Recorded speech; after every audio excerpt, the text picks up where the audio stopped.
Students, ഇന്ന് നമ്മൾ BASOHന്റെ unit 7 ആണ് എടുക്കുന്നത്. ഇൻഡിവിജ്വൽ ആൻഡ് ദി കളക്റ്റീവ് എന്നാണ് ഈ യൂണിറ്റിന്റെ പേര് വരുന്നത്. ഇതിൽ ഉൾപ്പെട്ടിരിക്കുന്ന objectives, introduction, society and individual consciousness, collective concerns, collective representations.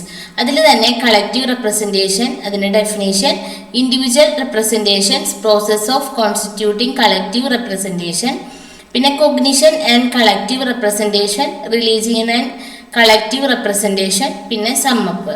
ഇത്രയും കാര്യങ്ങളാണ് ഈ യൂണിറ്റിൽ ഉൾപ്പെട്ടിരിക്കുന്നത്. നമുക്കിതിൻ്റെ ഒബ്ജക്റ്റീവ്സ് നോക്കാം. Explain the relation between society and individual consciousness, discuss Durkheim's concept of collective concerns, describe the meanings of collective representations, explain the collective nature of concept or categories of thought, illustrate collective representation through religion. അതായത് സമൂഹവും വ്യക്തിഗത ബോധവും തമ്മിലുള്ള ബന്ധം വിശദീകരിക്കുക, ഡെർക്കിമിന്റെ കൂട്ടായ മനസാക്ഷി എന്ന ആശയം ചർച്ച ചെയ്യുക, കൂട്ടായ പ്രതിനിധാനങ്ങളുടെ അർത്ഥങ്ങൾ വിവരിക്കുക, സങ്കല്പങ്ങളുടെ അല്ലെങ്കിൽ ചിന്താ വിഭാഗങ്ങളുടെ കൂട്ടായ സ്വഭാവം വിശദീകരിക്കുക, മതത്തിലൂടെ കൂട്ടായ പ്രതിനിധാനങ്ങളെ ചിത്രീകരിക്കുക. ഇനി നമുക്ക് ഇതിൻ്റെ ഇൻട്രൊഡക്ഷനിലേക്ക് വരാം. യൂണിറ്റ് 5 നമ്മൾ ഡെർക്കിമിൻ്റെ ഫിലോസഫിയോടുള്ള ഒരു ബ്രേക്കിനെ കുറിച്ചിട്ട് നമ്മൾ പഠിച്ചിട്ടുണ്ട്.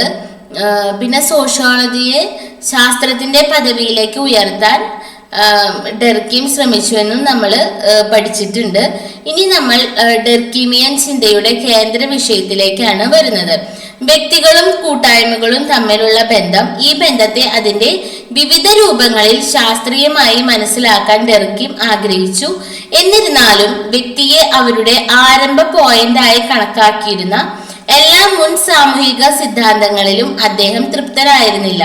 വ്യക്തിയുടെ ഇച്ഛ, ആഗ്രഹം അല്ലെങ്കിൽ ഇച്ഛാശക്തി എന്നിവയിൽ അധിഷ്ഠിതമായ സമൂഹത്തിന്റെ സിദ്ധാന്തങ്ങളെ അദ്ദേഹം നിരാകരിക്കുകയും എല്ലാ സാമൂഹിക പ്രതിഭാസങ്ങളെയും കുറിച്ചുള്ള ശാസ്ത്രീയ ധാരണ ഒരു സാമൂഹിക ഗ്രൂപ്പിന്റെയോ സമൂഹത്തിന്റെയോ കൂട്ടായ സ്വഭാവത്തിൽ നിന്നാണ് ഉയർന്നു വരേണ്ടതെന്ന് വാദിക്കുകയും ചെയ്തു.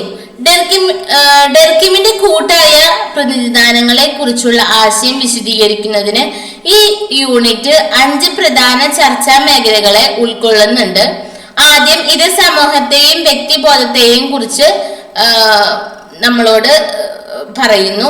തുടർന്ന് അത് കൂട്ടായ മനസാക്ഷിയുടെ ആശയത്തെ കുറിച്ചിട്ട് പരാമർശിക്കുന്നു.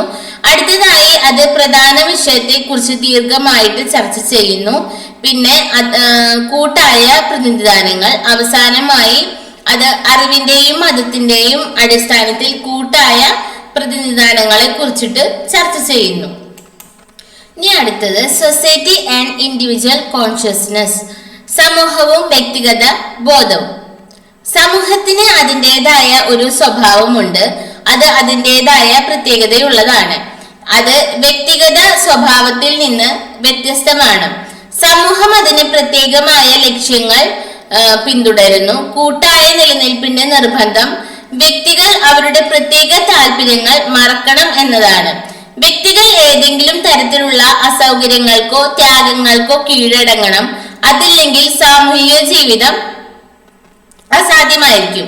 അങ്ങനെ സമൂഹം അതിന്റെ കൂട്ടായ സ്വഭാവത്തെ വ്യക്തികളിൽ അടിച്ചേൽപ്പിക്കുന്നുണ്ട്. ഉദാഹരണത്തിന്, നമ്മുടെ ജീവിതത്തിലെ ഓരോ നിമിഷത്തിലും നമ്മൾ ഉണ്ടാക്കിയതോ ആഗ്രഹിച്ചതോ അല്ലാത്ത പെരുമാറ്റത്തിന്റെയോ നിയമങ്ങൾക്ക് സ്വയം കീഴടങ്ങാൻ നാം ബാധ്യസ്ഥരാണ്. അത്തരം പെരുമാറ്റ നിയമങ്ങൾ ചിലപ്പോൾ വ്യക്തിയുടെ സഹജാവബോധത്തിനും താല്പര്യങ്ങൾക്കും എതിരാണ്. എന്നിരുന്നാലും നമ്മൾ അവ അനുസരിക്കുകയും പിന്തുടരുകയും വേണം.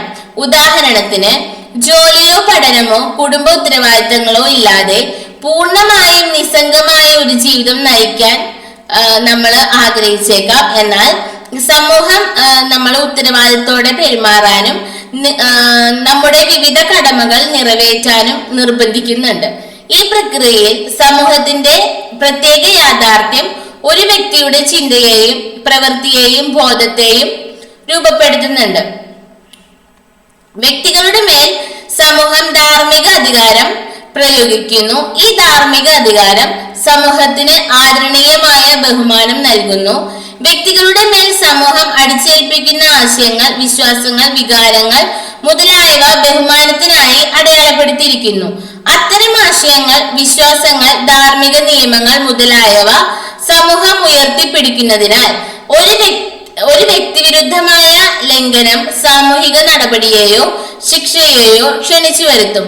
അങ്ങനെ സമൂഹത്തിന്റെ ആരോഗ്യത്തിന് നല്ലതെല്ലാം അത് പവിത്രമായ ഒന്നായി വളർത്തിയെടുക്കുന്നു. മതപരമായ സിദ്ധാന്തം, ടോട്ടമിക് ചിഹ്നങ്ങൾ അല്ലെങ്കിൽ ആധുനിക പതാക മുതലായവയെല്ലാം പവിത്രമായ കാര്യങ്ങളാണ്. അവ വ്യക്തിയിൽ ഒരേ സമയം ഭയവും ആദരവും ഉണർത്തുന്നു. പവിത്രമായ കാര്യങ്ങൾക്ക് വിപരീതമായി അശുദ്ധമായ കാര്യങ്ങൾ ഉണ്ട്. പവിത്രമായ കാര്യങ്ങൾക്ക് പവിത്രമായ കാര്യങ്ങൾ നൽകുന്നത് പോലെയുള്ള ബഹുമാനം നൽകപ്പെടുന്നില്ല. മാത്രമല്ല, സമൂഹം അശുദ്ധമായ കാര്യങ്ങളെ പവിത്രമായ കാര്യങ്ങളിൽ നിന്ന് അകറ്റി നിർത്തുന്നു. വിലക്കുകൾ സംരക്ഷിക്കുകയും ഒറ്റപ്പെടുത്തുകയും ചെയ്യുന്നവയാണ് പവിത്രമായ കാര്യങ്ങൾ എന്ന് ഡെർക്കിൻ വിശ്വസിച്ചു. അശുദ്ധമായ കാര്യങ്ങൾ ബഹുമാനം നിഷേധിക്കപ്പെടുകയും ചിലപ്പോൾ അവയിൽ നിന്ന് അകലം പാലിക്കാൻ ആളുകളോട് പറയപ്പെടുകയും ചെയ്യുന്നു. ഒടുവിൽ പവിത്രമായ കാര്യങ്ങളുമായി ബന്ധപ്പെട്ട് പുരുഷന്മാർ എങ്ങനെ പെരുമാറണമെന്ന് നിർദ്ദേശിക്കുന്ന പെരുമാറ്റച്ചട്ടങ്ങൾ എപ്പോഴും ഉണ്ട്. വ്യക്തികളിൽ നിന്ന് ത്യാഗങ്ങളോ പരിശ്രമങ്ങളോ ആവശ്യപ്പെടുന്നതിൽ സമൂഹം ഒതുങ്ങി നിൽക്കുന്നില്ല. അത് വ്യക്തികളിൽ പൂർണ്ണമായും പുറത്തുനിന്ന് പ്രവർത്തിക്കുന്നില്ല. വ്യക്തികളുടെ ബോധത്തിലൂടെയും അതിലൂടെയുമാണ് സമൂഹം നിലനിൽക്കുന്നത്. അതിനാൽ സാമൂഹിക ശക്തി വ്യക്തികളിലേക്ക് തുളച്ചു കയറുകയും അവരുടെ ഉള്ളിൽ സ്വയം സംഘടിപ്പിക്കുകയും വേണം. അങ്ങനെ അത് വ്യക്തിഗത ബോധത്തിന്റെ അവിഭാജ്യ ഘടകമായി മാറുന്നു. അതുകൊണ്ടാണ് വ്യക്തികൾ സാമൂഹിക വിശ്വാസങ്ങൾ, ധാർമ്മികത, നിയമങ്ങൾ മുതലായവ ഉയർത്തുകയും വലുതാക്കുകയും ചെയ്യുന്നത്. അവയുടെ ഉത്ഭവത്തിന്റെ ഉറവിടം ഒറ്റ വ്യക്തികളിൽ കണ്ടെത്താനോ ആരോപിക്കാനോ കഴിയില്ല. മറിച്ച് അവയുടെ ശാശ്വതത്വം കൂട്ടായ നിലനിൽപ്പിലാണ്. എന്നിരുന്നാലും അത്തരം വിശ്വാസങ്ങൾ, ആശയങ്ങൾ, വികാരങ്ങൾ എന്നിവ വ്യക്തിഗത ബോധത്തിന്റെ സ്ഥിരമായ ഭാഗമായി മാറുന്നു. അങ്ങനെ ഒരു വശത്ത് വസ്തുക്കളുടെ പവിത്രമായ ലോകമുണ്ട്. അതൊരു കൂട്ടായ്മയാൽ ഡെവലപ്പ് ചെയ്യുന്നു. അത് വ്യക്തിഗത മനസാക്ഷിയെ കൂട്ടായ്മയിലേക്ക് ലയിപ്പിക്കുന്നു. അത് സ്നേഹവും ബഹുമാനവും അടിച്ചേൽപ്പിക്കുകയും സമൂഹത്തെ വ്യക്തിഗത മനസ്സുകളിലേക്ക് മാറ്റുകയും ചെയ്യുന്നു. അത് വ്യക്തികളെ അവയ്ക്കപ്പുറമുള്ള ഒന്നുമായി ബന്ധിപ്പിക്കുന്നു. മറുവശത്ത് വസ്തുക്കളുടെ അശുദ്ധമായ ലോകമുണ്ട്. അത് വ്യക്തിഗത ജീവജാലങ്ങൾക്ക് ആവിഷ്കാരം നൽകുന്നു. വ്യക്തികൾ നേരിട്ട് ബന്ധപ്പെട്ടിരിക്കുന്ന എല്ലാ വസ്തുക്കളെയും ഇത് പ്രകടിപ്പിക്കുന്നു. ഇത് മനുഷ്യന്റെ സാധാരണ ദൈനംദിന ജീവിതവുമായി ബന്ധപ്പെട്ടിരിക്കുന്നുണ്ട്. ഇതിൽ ദൈനംദിന വ്യക്തിപരമായ മുൻകരുതലുകൾ ഉൾപ്പെടുന്നു. ഇങ്ങനെ വ്യക്തിഗത ബോധം സമൂഹത്തിൽ നിന്ന് ഒരു ദ്വിമുഖ ലോകം നേടുന്നു. അതായത് പവിത്രവും അശുദ്ധവും പവിത്രമായത് തമ്മിലുള്ള വ്യത്യാസം മനസ്സിലാക്കുന്നു. അടുത്തതാണ് കളക്റ്റീവ് കൺസേൺസ്, അതായത് കൂട്ടായ മനസാക്ഷി. ഡെർക്കിമിന്റെ ചിന്തയിൽ കൂട്ടായ മനസാക്ഷി എന്ന ആശയത്തിന് പരമപ്രധാനമായ ഒരു പ്രാധാന്യമുണ്ട്. ഒരു സമൂഹത്തിലെ ശരാശരി അംഗങ്ങൾക്ക് പൊതുവായ വിശ്വാസങ്ങളുടെയും വികാരങ്ങളുടെയും ഒരു കൂട്ടം എന്നാണ് ഡെർക്കിൻ കൂട്ടായ ബോധത്തെ വിശേഷിപ്പിക്കുന്നത്. ഈ വിശ്വാസങ്ങളുടെയും വികാരങ്ങളുടെയും വ്യവസ്ഥയ്ക്ക് അതിൻ്റെതായ ഒരു ജീവിതമുണ്ട്. അത് സമൂഹം മുഴുവൻ വ്യാപിച്ചിരിക്കുന്നു. അതിന് പ്രത്യേക സവിശേഷതകളുണ്ട്. അത് അതിനെ ഒരു പ്രത്യേക യാഥാർത്ഥ്യമാക്കുന്നു. വ്യക്തികൾ പ്രതിഷ്ഠിക്കപ്പെടുന്ന പ്രത്യേക സാഹചര്യങ്ങളിൽ നിന്ന് കൂട്ടായ ബോധം സ്വതന്ത്രമാണ്. ഇതൊരു സമൂഹത്തിന്റെ മുഴുവൻ പ്രദേശത്തും വലുതും ചെറുതുമായ പട്ടണങ്ങളിലും ഗ്രാമങ്ങളിലും വ്യാപിച്ചിരിക്കുന്നുണ്ട്. എല്ലാ തൊഴിലുകൾക്കും ഇത് പൊതുവായതാണ്. ഇത് തുടർച്ചയായ തലമുറകളെ പരസ്പരം ബന്ധിപ്പിക്കുന്നു. വ്യക്തികൾ സമൂഹത്തിൽ നിന്ന് പുറത്തു വരുന്നു. എന്നിരുന്നാലും കൂട്ടായ മനസാക്ഷി നിലനിൽക്കുന്നു. വ്യക്തികളിലൂടെ മാത്രമേ കൂട്ടായ മനസാക്ഷി സാക്ഷാത്കരിക്കാൻ കഴിയൂ. എങ്കിലും അതിന് ഒരു പ്രത്യേക വ്യക്തിക്ക് അതീതമായ ഒരു രൂപമുണ്ട്. കൂടാതെ അയാൾ അവളേക്കാൾ ഉയർന്ന തലത്തിൽ പ്രവർത്തിക്കുന്നു. ഒരു സമൂഹത്തിൽ നിന്ന് മറ്റൊന്നിലേക്ക് കൂട്ടായ മനസാക്ഷി വ്യാപ്തി സാന്ദ്രതയിലും ശക്തിയിലും വ്യത്യാസപ്പെടുന്നു. വികസിതമല്ലാത്ത സമൂഹങ്ങളിൽ കൂട്ടായ മനസാക്ഷി വ്യക്തിഗത ബോധത്തിന്റെ ഭൂരിഭാഗവും ഉൾക്കൊള്ളുന്നുണ്ട്. അത്തരം സമൂഹങ്ങളിൽ കൂട്ടായ മനസാക്ഷിയുടെ വ്യാപ്തി കൂടുതൽ ശക്തവും വലുതുമാണ്. ഉദാഹരണത്തിന്, പ്രാകൃത സമൂഹങ്ങളിൽ നിലനിൽക്കുന്ന സാമൂഹിക നിയന്ത്രണങ്ങളും വിലക്കുകളും വ്യക്തിഗത അംഗങ്ങളുടെ മേൽ ശക്തമായ രീതിയിൽ അടിച്ചേൽപ്പിക്കുകയും അവരെല്ലാം അതിന് കീഴടങ്ങുകയും ചെയ്യുന്നു. വ്യക്തികളുടെ നിലനിൽപ്പിനെ നിയന്ത്രിക്കുന്നത് കൂട്ടായ മനസാക്ഷിയാണ്. പൊതുവായി അനുഭവിക്കുന്ന കൂട്ടായ വികാരങ്ങൾക്ക് അതിശക്തമായ ശക്തിയുണ്ട്. വിലക്കുകൾ ലംഘിക്കുന്നവർക്ക് കഠിനമായ ശിക്ഷകളുടെ രൂപത്തിൽ പ്രതിഫലിക്കുന്നു. ഒരു സമൂഹത്തിൽ കൂട്ടായ മനസാക്ഷി ശക്തമാകുമ്പോൾ സാമൂഹിക അനിവാര്യതയുടെ മറ്റേതെങ്കിലും ലംഘനത്തിനെതിരായ കുറ്റകൃത്യങ്ങൾക്കെതിരായ രോഷം വർദ്ധിക്കും. കൂട്ടായ മനസാക്ഷി ഒരു സമൂഹത്തിന്റെ ഐക്യത്തിന്റെയും സംയോജനത്തിന്റെയും ഐക്യദാർഢ്യത്തിന്റെയും അളവിനെ പ്രതിഫലിപ്പിക്കുന്നു. പ്രാകൃത സമൂഹങ്ങളിൽ കൂട്ടായ മനസാക്ഷി ഏറ്റവും ശക്തവും എല്ലാവരെയും ഉൾക്കൊള്ളുന്നതുമാണ്. എന്നിരുന്നാലും വികസിത സമൂഹങ്ങളിൽ വ്യക്തികളുടെ വലിയ വ്യത്യാസം സംഭവിക്കുന്നു. നിരവധി സാഹചര്യങ്ങളിൽ സ്വന്തം അല്ലെങ്കിൽ ഗ്രൂപ്പ് മുൻഗണനകൾക്കനുസരിച്ച് വിശ്വസിക്കാനും ആഗ്രഹിക്കാനും പ്രവർത്തിക്കാനും എല്ലാവർക്കും കൂടുതൽ സ്വാതന്ത്ര്യം ലഭിക്കുന്നു. അങ്ങനെ കൂട്ടായ മനസാക്ഷിയുടെ സ്വാധീന മേഖല കുറയുന്നു. വിലക്കുകളുടെ ലംഘനങ്ങൾക്കെതിരായ കൂട്ടായ പ്രതികരണങ്ങളുടെ ദുർബലപ്പെടുത്തലും സംഭവിക്കുന്നു. കൂട്ടായ മനസാക്ഷി എന്നൊരു കൺസെപ്റ്റ് ആദ്യം ഉപയോഗിക്കുകയും വികസിപ്പിക്കുകയും ചെയ്തത് ഡെർക്കിം തന്റെ ആദ്യ പ്രധാന കൃതിയായ the division of labour in സൊസൈറ്റിയിലാണ്. യൂണിറ്റ് 13 ഇതിന്റെ സാമൂഹിക ഐക്യദാർഢ്യത്തിന്റെ സ്വഭാവത്തിലൂടെ കൂട്ടായ മനസാക്ഷിയുടെ ശക്തി അത് നമ്മൾ പഠിക്കും. അദ്ദേഹത്തിന്റെ പിൻകാല കൃതികളിൽ കൂടുതൽ സൈദ്ധാന്തിക സാധ്യതകളുടെ കൂട്ടായ റെപ്രസെന്റേഷൻസ് എന്ന ആശയം ഡെർക്കിം ഡെവലപ്പ് ചെയ്തെടുത്തു. അടുത്തത് കളക്റ്റീവ് റെപ്രസെന്റേഷൻസ്, കൂട്ടായ പ്രതിനിധാനങ്ങൾ. എല്ലാ സമൂഹങ്ങളിലും കൂട്ടായ വിശ്വാസങ്ങളും വികാരങ്ങളുടെയും പ്രത്യേകിച്ച് ധാർമ്മികതയുടെയും മതത്തിന്റെയും പങ്കിനെ കുറിച്ചിട്ട് ഡെർക്കിം പരിശോധിക്കുന്നു. അവൻ എങ്ങനെ ഉൾക്കൊള്ളുന്നു, അവ സമൂഹത്തിൽ എങ്ങനെ നിയന്ത്രണം പ്രയോഗിക്കുന്നു, സമൂഹം അവയെ എങ്ങനെ ബാധിക്കുന്നു, അവ സാമൂഹിക ജീവിതത്തിന്റെ മറ്റ് സവിശേഷതകളെ എങ്ങനെ ബാധിക്കുന്നു, സമൂഹത്തിന്റെ വികസനത്തിന്റെ വിവിധ ഘട്ടങ്ങളിൽ കൂട്ടായ വിശ്വാസങ്ങളും വികാരങ്ങളും എങ്ങനെ മാറുന്നു. അത്തരം ഉത്തരങ്ങൾക്കായി തയ്യാറെടുക്കാൻ ഡെർക്കിം ഫ്രഞ്ച് പദമായ പ്രതിനിധാനങ്ങളുടെ കൂട്ടായ അങ്ങനെയുള്ളത് ഉപയോഗിച്ചു. അത് ഇംഗ്ലീഷിലേക്ക് വിവർത്തനം ചെയ്തിരിക്കുന്നതാണ് കൂട്ടായ പ്രതിനിധാനങ്ങൾ അല്ലെങ്കിൽ കളക്റ്റീവ് റെപ്രസെന്റേഷൻസ്. അടുത്തതാണ് കളക്റ്റീവ് റെപ്രസെന്റേഷൻ, അതിന്റെ ഡെഫിനിഷൻ. കൂട്ടായ പ്രാതിനിധ്യങ്ങൾ എന്ന ആശയം ഡെർക്കിമിന്റെ സാമൂഹിക സിദ്ധാന്തത്തിന്റെ ഒരു പ്രധാന സംഭാവന തന്നെയാണ്. വാസ്തവത്തിൽ ഡെർക്കിമിന്റെ പിൽക്കാല കൃതി കൂട്ടായ പ്രാതിനിധ്യങ്ങളെ കുറിച്ചുള്ള ഒരു വ്യവസ്ഥാപിത പഠനമായി കാണാനായിട്ട് കഴിയും. ഡെർക്കിം അദ്ദേഹത്തിന്റെ ആത്മഹത്യ എന്ന പുസ്തകത്തിൽ മുന്നോട്ട് വെച്ച പ്രാരംഭ നിർവചനം അടിസ്ഥാനപരമായി സാമൂഹിക ജീവിതം പ്രതിനിധാനങ്ങളാൽ നിർമ്മിതമാണ് എന്ന് പ്രസ്താവിച്ചിട്ടുണ്ട്. ഒരു വസ്തുവിനും അത് കാണുന്ന രീതിക്കും അത് വിവരിക്കുന്ന രീതിക്കും ഒരു സമൂഹത്തിൽ സാധാരണയായി മനസ്സിലാക്കുന്ന അതിന്റെ അർത്ഥത്തിനും ഇടയിലായിട്ട് വ്യത്യാസമുണ്ട്. വസ്തുവിനെ വീണ്ടും അർത്ഥങ്ങളുടെ അടിസ്ഥാനത്തിൽ അവതരിപ്പിക്കുന്നു. ഒരു വാക്കിന് ഒരു അർത്ഥം നൽകുന്നു. അടുത്തതാണ് ഇൻഡിവിജ്വൽ റെപ്രസെന്റേഷൻസ്, വ്യക്തിഗത പ്രതിനിധാനങ്ങൾ. കൂട്ടായ പ്രതിനിധാനങ്ങളുടെ സ്വതന്ത്ര യാഥാർത്ഥ്യത്തെ ഡെർക്കിം ഊന്നി പറഞ്ഞു. വ്യക്തിഗത പ്രതിനിധാനങ്ങളുടെ ഉദാഹരണം അദ്ദേഹം ഉപയോഗിച്ചു. ഇപ്പോൾ വ്യക്തിഗത പ്രതിനിധാനങ്ങളുടെ ഉപവിഭാഗങ്ങൾ ശരീരത്തിന്റെ മസ്തിഷ്ക കോശങ്ങൾ പോലെയാണ്. അവ ഈ ഉപവിഭാഗത്തിന്റെ സംയോജിത പ്രവർത്തനത്തിൽ നിന്നാണ് ഉണ്ടാകുന്നത്. എന്നാൽ അവയെ അവയുടെ ഉപവിഭാഗത്തിന്റെ ഘടകഭാഗങ്ങളുടെ അടിസ്ഥാനത്തിൽ പൂർണ്ണമായും ചുരുക്കാനോ വിശദീകരിക്കാനോ കഴിയില്ല. വാസ്തവത്തിൽ വ്യക്തിഗത പ്രതിനിധാനങ്ങൾക്ക് അവരുടേതായ സ്വഭാവ സവിശേഷതകളുണ്ട്.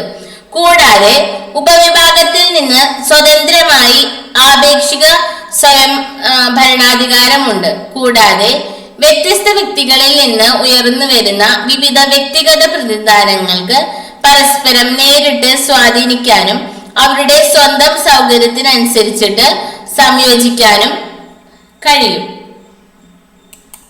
അടുത്തത് process of constituting collective representations. കൂട്ടായ പ്രാതിനിധ്യങ്ങൾ രൂപീകരിക്കുന്ന പ്രക്രിയ. ബന്ധപ്പെട്ട വ്യക്തികളുടെ അടിത്തട്ടിൽ നിന്നാണ് കൂട്ടായ പ്രാതിനിധ്യങ്ങൾ ഉണ്ടാകുന്നതെന്ന് ഡർക്കിം പറയുന്നു.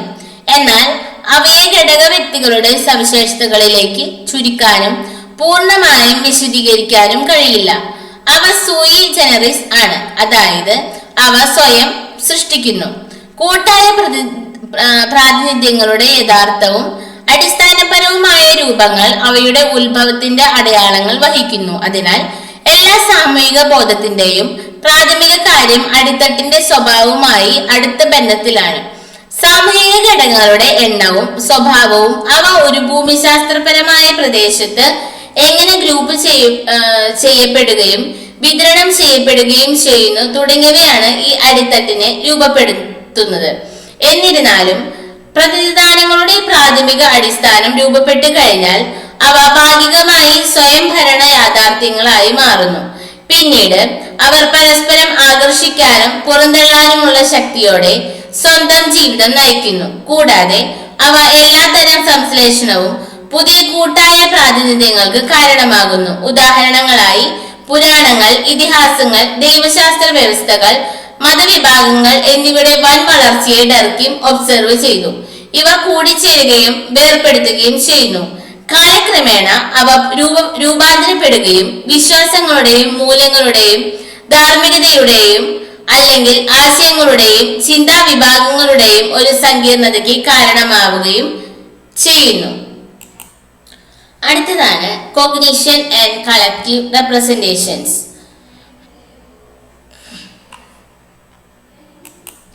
ഓക്കെ, അപ്പോ കാര്യങ്ങളെ അറിയുകയും ശ്രദ്ധിക്കുകയും ചെയ്യുന്ന പ്രവർത്തനമാണ് അറിവ്. നമുക്ക് ചുറ്റുമുള്ള സംഭവങ്ങളെ കുറിച്ചോ നമുക്ക് അറിവ് ലഭിക്കുന്ന ഒരു മാനസിക പ്രക്രിയയാണിത്. കൂട്ടായ സാഹചര്യങ്ങളിൽ ആളുകൾ ഇവയെക്കുറിച്ച് സംസാരിക്കുകയും അതുവഴി പരസ്പരം അവബോധം വർദ്ധിപ്പിക്കുകയും ചെയ്യുന്നു. മനസ്സുകളുടെ പരസ്പര പ്രവർത്തനത്തിൽ നിന്ന് പരസ്പരം ഉടമസ്ഥതയിലുള്ളതും പരസ്പരം പ്രഖ്യാപിക്കുന്നതുമായ ചിഹ്നങ്ങളോ ചിന്താ ഉൽപ്പന്നങ്ങളോ ഉണ്ടാകുന്നു. അങ്ങനെ ഫലപ്രദമായ ആശയവിനിമയം അനുവദിക്കുന്നതിന് നിരവധി വ്യക്തികൾ സമാനമായ രൂപത്തിൽ കൈവശം വെച്ചിരിക്കുന്ന ഒരു ആശയമോ ചിന്താ വിഭാഗമോ ആണ് കൂട്ടായ പ്രാതിനിധ്യം. ഈ കൂട്ടായ ചിഹ്നങ്ങൾക്ക് ശക്തിയുണ്ട്, കാരണം അവയെ സംയുക്തമായി സൃഷ്ടിക്കപ്പെടുകയും വികസിക്കുകയും ചെയ്തിട്ടുണ്ട്. അവ ഏതെങ്കിലും പ്രത്യേക മനസ്സിൽ നിന്നോ മനസ്സുകളുടെ കൂട്ടത്തിൽ നിന്നോ സ്വതന്ത്രമാണ്. വ്യക്തികളുടെ മേൽ അവയ്ക്ക് വലിയ ശക്തിയുണ്ട്. അവ സമൂഹത്തിൽ ഒരു സംയോജിത സ്വാധീനം ചെലുത്തുന്നു. ഉദാഹരണം, പതാക ഒരു രാഷ്ട്രീയ പ്രതിനിധാനമാണ്. ബൈബിൾ, രാമായണം, ഗുരുഗ്രന്ഥ സാഹിബ് മുതലായവ പോലെ വിശുദ്ധ ഗ്രന്ഥങ്ങൾ പലപ്പോഴും ഒരു മതപരമായ റെപ്രസെന്റേഷൻസ് ആണ്. ചിന്താ സങ്കല്പങ്ങളുടെ സ്വഭാവവും അവ കൂട്ടായ പ്രതിനിധാനങ്ങളായി മാറുന്നതും പ്രവർത്തിക്കുന്നതുമായ രീതിയും നമുക്ക് വിശദമായിട്ട് വിവരിക്കാൻ പോയാണ്. ചിന്താസങ്കല്പങ്ങൾ ഇന്ദ്രിയ പ്രതിനിധാനങ്ങൾക്ക് വിപരീതമാണ്, അതായത് സംവേദനങ്ങൾ, ധാരണകൾ അല്ലെങ്കിൽ ചിത്രങ്ങൾ മുതലായവ. ഇന്ദ്രിയ പ്രതിനിധാനങ്ങൾ നിരന്തരമായ ഒഴുക്കിലാണ്. അവ ഒരു നദിയുടെ തിരമാലകൾ പോലെ പരസ്പരം പിന്നാലെ വരുന്നു. കുറച്ചു സമയത്തേക്ക് പോലും അവ അതേപടി നിലനിൽക്കില്ല. നമ്മൾ ആദ്യമായി അനുഭവിച്ച അതേ രീതിയിൽ ഒരു ധാരണ വീണ്ടും കണ്ടെത്തുമെന്ന് നമുക്ക് ഒരിക്കലും ഉറപ്പില്ല. മറുവശത്ത് ഒരു ആശയത്തിന് ഒരു പ്രത്യേക സ്ഥിരതയുള്ള അസ്തിത്വമുണ്ട്. അത് സ്വയം നീങ്ങുന്നില്ല, മാറ്റത്തെ ചെറുക്കുന്നതുമില്ല.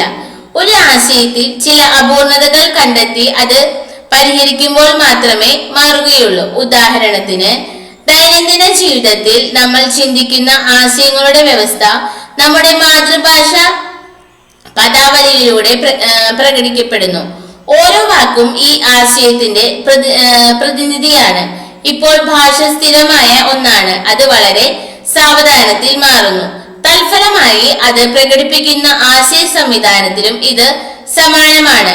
ശാസ്ത്രീയ പദാവലിയുടെ കാര്യത്തിലും ഇത് തന്നെയാണ് സ്ഥിതി. കൂടാതെ ഒരു കൺസെപ്റ്റ് സാർവത്രികമായ ഒന്നാണ്, അല്ലെങ്കിൽ കുറഞ്ഞത് അങ്ങനെയാകാൻ കഴിവുള്ളതാണ്. ഒരു വ്യക്തിക്ക് മറ്റ് വ്യക്തികളുമായി പൊതുവായ ഒരു ആശയം നിലനിർത്താനായിട്ട് കഴിയും. വ്യക്തികൾക്ക് ഒരു ആശയത്തിലൂടെ ആശയവിനിമയം നടത്താനായിട്ട് കഴിയും. മറുവശത്ത് ഒരു സംവേദനം അതിനോട് ഒരു വ്യക്തിയുടെ ജീവിയും വ്യക്തിത്വവും അടുപ്പിക്കുന്നു. അത് വേർപെടുത്തി മറ്റു വ്യക്തികളിലേക്ക് കൈമാറാനായിട്ട് കഴിയില്ല. എന്നിരുന്നാലും സംഭാഷണവും വ്യക്തികൾ തമ്മിലുള്ള എല്ലാ ഭൗതിക ആശയവിനിമയങ്ങളും ആശയങ്ങളുടെ കൈമാറ്റമാണ്. അതിനാൽ ആശയങ്ങളും ചിന്താ വിഭാഗങ്ങളും അടിസ്ഥാനപരമായി വ്യക്തിത്വമില്ലാത്ത പ്രതിനിധാനങ്ങളാണ്. ഇവയിലൂടെയാണ് ജ്ഞാനഘടനയും മനുഷ്യബുദ്ധിയും ആശയവിനിമയം നടത്തുന്നത്. ആശയങ്ങൾ സമൂഹത്തിന്റെ പ്രവൃത്തിയാണ്. അവ ഒരു പ്രത്യേക മനസ്സിന്റെ അടയാളം വഹിക്കുന്നില്ല. അവ ഒരു ഗ്രൂപ്പിന്റെയോ സമൂഹത്തിന്റെയോ സഹവാസ സ്വഭാവത്തിൽ നിന്നാണ് ഉത്ഭവിക്കുന്നത്.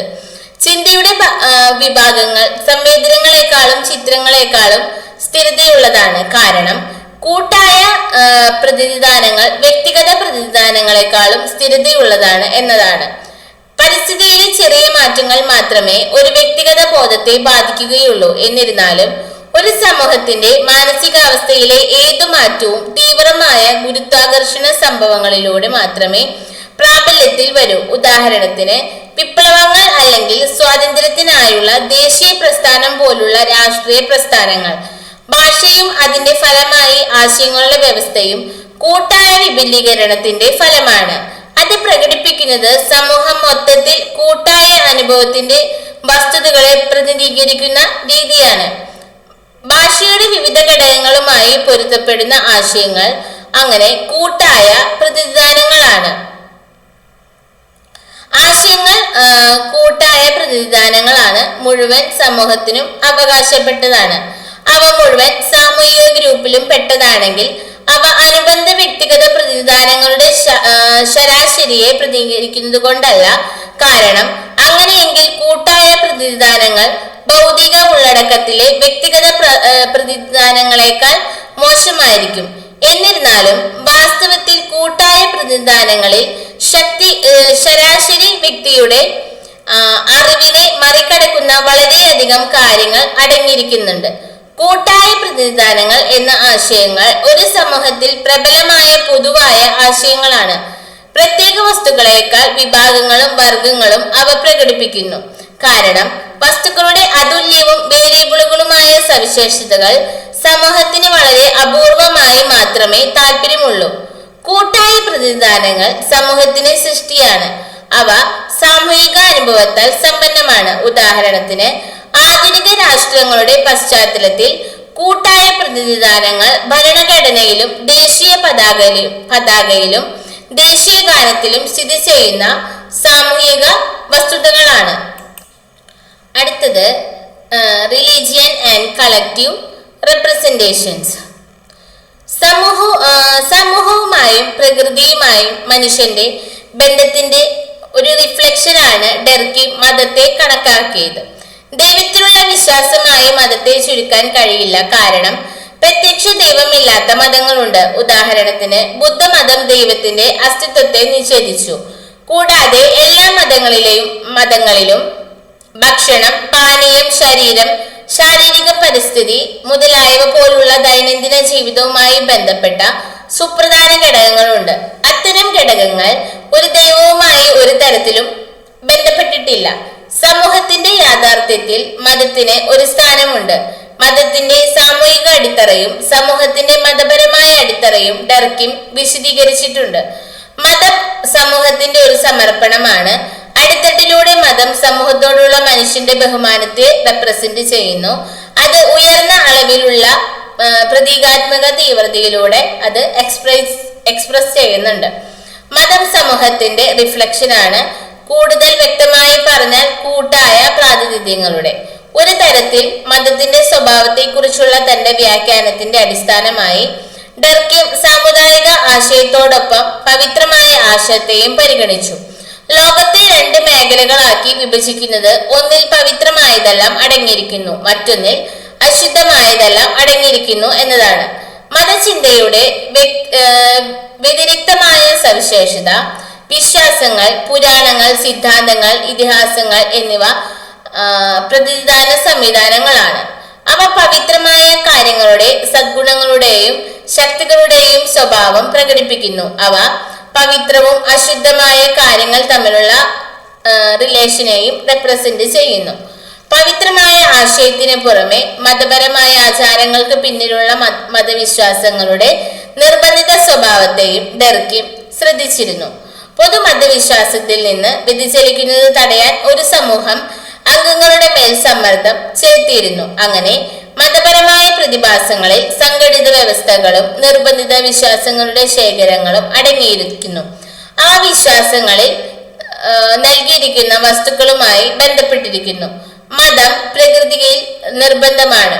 നിർബന്ധമായതിന്റെ ഉത്ഭവം സാമൂഹികത്തിലാണ്.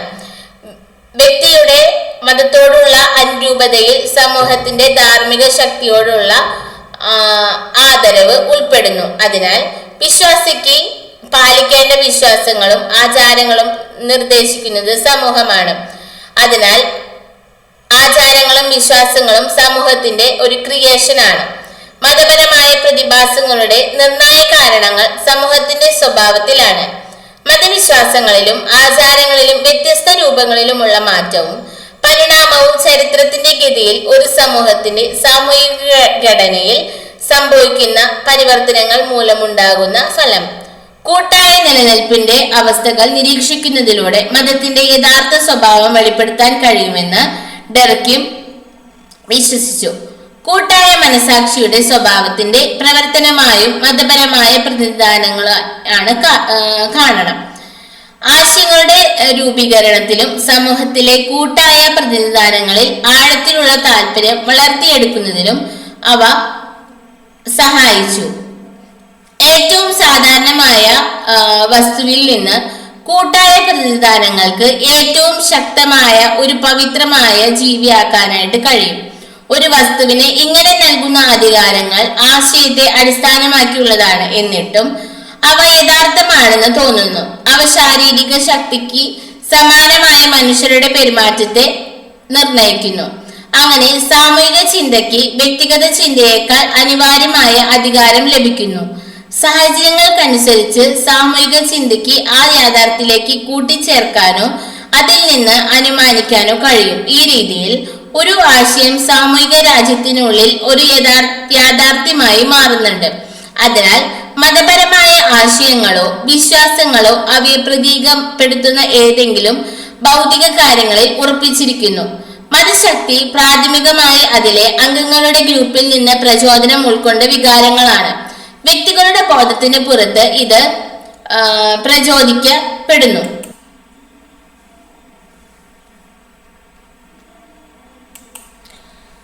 മതവികാരങ്ങൾ പവിത്രമായി മാറുന്ന ഏതെങ്കിലും വസ്തുവിൽ ഉറപ്പിക്കപ്പെടുന്നു. അവിടെ വസ്തുവിനെ ഈ ധർമ്മം നിറവേറ്റാനായിട്ട് കഴിയും. മതവിശ്വാസത്തിന് അതുമായി യാതൊരു ബന്ധവുമില്ല. ആരാധനാ വസ്തുവിന്റെ അന്തർലീയമായ ഗുണങ്ങൾ മതവിശ്വാസങ്ങളുടെ ലോകം ആരാധനാ വസ്തുക്കളിൽ കൂട്ടിച്ചേർക്കുകയും മേൽ ചുമത്തുകയും ചെയ്യുന്നു. കൂട്ടായ പ്രതിനിധാനങ്ങളുടെ പ്രതീകാത്മക രൂപങ്ങൾ മാത്രമാണ് അവ. ഒരു പ്രാകൃത സമൂഹത്തിൽ ഒരു വംശത്തിലെ അംഗങ്ങൾക്ക് ഒരു സസ്യം, മൃഗം അല്ലെങ്കിൽ ഒരു വസ്തു പോലുള്ള ഒരു പൊതു ചിഹ്നത്തിലൂടെ തങ്ങൾ എങ്ങനെയോ ബന്ധപ്പെട്ടിരിക്കുന്നുവെന്ന് തോന്നുന്നു. ഒരു ഗ്രൂപ്പിനെ കാക്ക എന്നും മറ്റൊരു ഗ്രൂപ്പിനെ കഴുകൻ അല്ലെങ്കിൽ പാമ്പ് എന്നും വിളിക്കുന്നു. മറ്റു ചില സ്ഥലനാമങ്ങൾ സ്വീകരിക്കുന്നവരുമുണ്ട്.